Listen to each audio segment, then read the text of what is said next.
کیا اپنی قبروں میں زندہ ہے؟ کہتا ہے اس قبر سے مراد اور قبر ہے ہی نہیں۔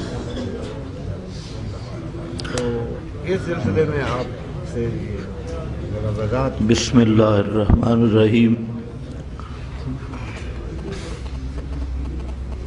آپ کی اس گفتگو میں 3 سوال ہیں۔ ایک سوال تو ہے کہ مرزا محمد علی جہلمی اس کے مختلف کلپس جو شائع ہو رہے ہیں تو بات ذہن میں رکھ لیں کہ مرزا محمد علی جہلمی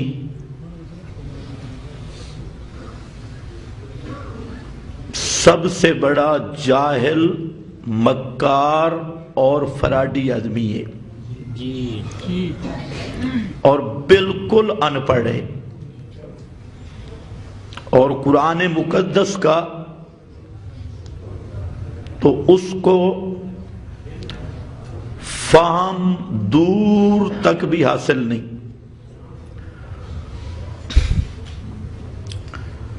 دوسری بات یہ ہے کہ اس نے جو حیات النبی کے متعلق گفتگو کی تو یہ بھی اس کی جہالت پر مبنی ہے۔ کسی مسئلہ پر گفتگو کے لیے ضروری ہے کہ فریقین کا عقیدہ اور دعویٰ، جواب دعویٰ معلوم ہو، جبکہ مرزا جہلمی کو سوائے چند اردو رسائل کے مطالعہ کے اور اس کا عربی تو پڑھ بھی نہیں سکتا، سمجھنا تو دور کی بات ہے، اور اردو میں بھی خود اپنے شٹل، فراڈ، استنباط اور وہ بھی انتہائی بودے قسم کے۔ مسئلہ حیات النبی میں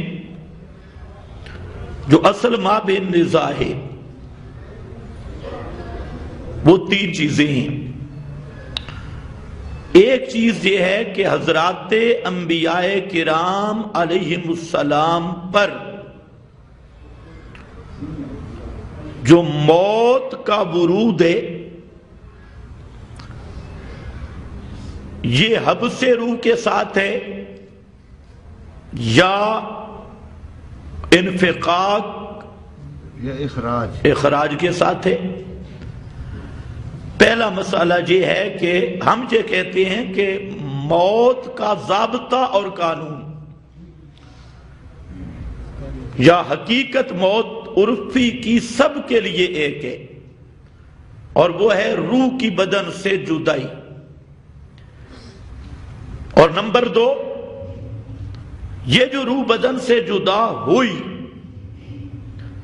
قیامت تک نبی، غیر نبی، امام الانبیاء صلی اللہ علیہ وسلم کی روح مبارک اس بدن میں نہیں، اور بدن کے ساتھ تعلق تصرف بھی نہیں۔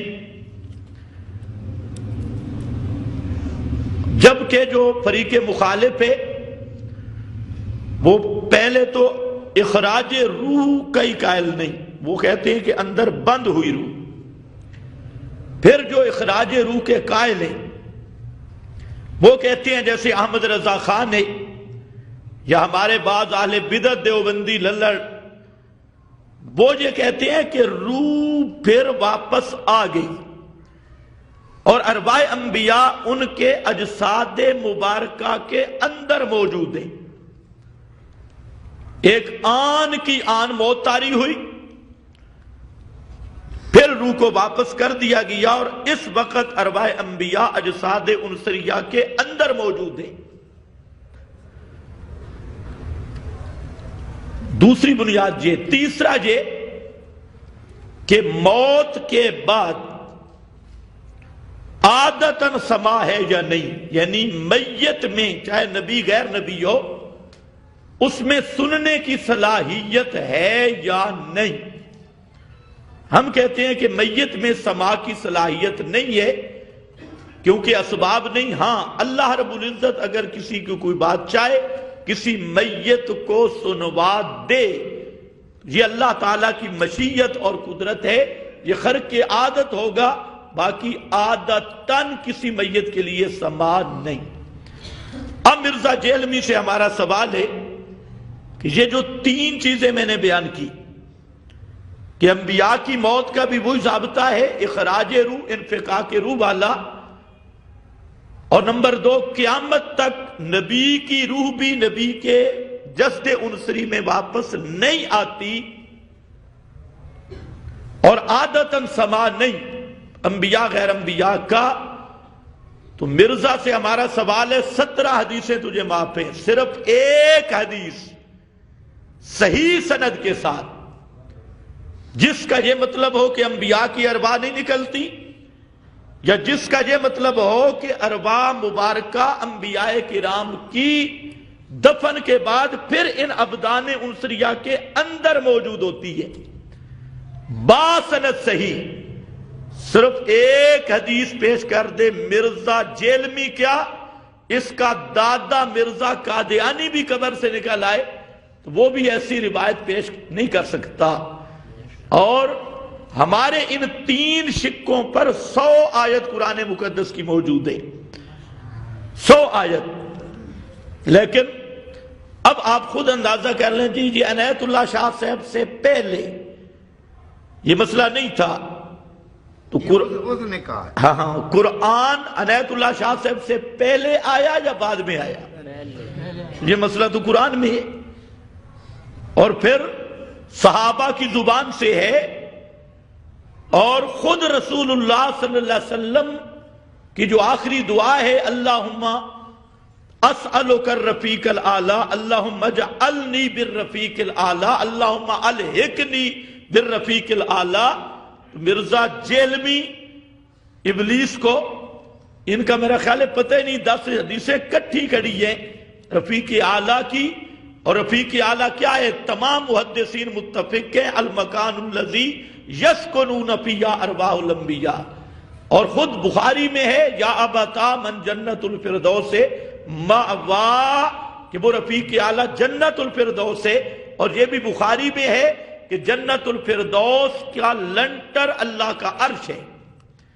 اب اس جیلمی کو کون سمجھائے؟ تو میں نے عرض یہ کی ہے کہ یہ 3 چیزیں ہیں. اگر مرزا جیلمی میں جرأت ہو تو اس پہ اب لائے قلب کیفیت موت اور پھر ارواح کا ابدان کے اندر ہونا انبیاء کے لیے اور عادتاً سننا، ان 3 چیزوں پر کوئی دلیل قرآن سے شروع کرے یا صاف اقرار کرے کہ قرآن مقدس میں یہ مسئلہ نہیں تو پھر انشاءاللہ ہم قرآن سے دکھا دیں گے. اور اس کے بعد احادیث بہقی، وہ جو بہقی کا حوالہ دے رہا ہے اس میں بھی خیانت کی. اس بہقی کے حیات الانبیاء رسالہ میں وہاں تو یہ لکھا ہے کہ لم یترک، پیغمبر کو 40 دن کے بعد قبر میں رکھا ہی نہیں جاتا، قبر سے باہر آ جاتی ہے. اور جو سیوطی بہقی کی بات کر رہا ہے وہ تو نبی اللہ حیون فی قبری یسیر فی اطراف الارض کیف یشاء ویتصرف فی العالم کہ پیغمبر چلتے پھرتے ہیں، جہان کا کاروبار کرتے ہیں اور تصرف کرتے ہیں. یہ مرزا جیلمی کا یہ عقیدہ مانے گا تو خود مشرک بنے گا جو اپنے بقول خود ایک چیز کو شرک کر کے پھر جی بہقی نے کہا ہے اور سیوطی نے کہا ہے. تیسری بات یہ ہے کہ قبر کی بات جو اس نے کی ہے کہ قبر کوئی اور ہے ہی نہیں، یہ بھی اس کی جہالت ہے. اب دیکھیں فرعونیوں کو غرق کیا گیا اور اس میں ایک جملہ سمجھنے والا ہے. قرآن پاک میں ہے اغرقوا فادخلوا نارا، غرق ہوئے اور فوراً آگ میں داخل ہو گئے. تمام اہل سنت ابن کثیر اٹھا لیں، تمام اہل سنت کہتے ہیں کہ ھذا اصل کبیر فی اثبات عذاب القبر، عذاب قبر کے ثابت کرنے پہ یہ سب سے بڑی دلیل ہے. اب یہاں کس چیز کو قبر کہا گیا؟ یہ جو قبر عرفی، حفرہ محفورہ، یہ تو فرعونیوں کے قبرستان مرزا جہلمی کے باپ نے بنایا تھا، وہاں تو قبرستان تھا نہیں، یہ معروف قبر تو نہیں تھی، تو پھر یہ اہل سنت کی عذاب قبر پہ دلیل کیسے بنی؟ حالانکہ تمام اہل سنت اس کے قائل ہیں۔ تو اصل میں یہ علمی مسائل اس جاہل جہلمی کے بس کا روگ نہیں ہے۔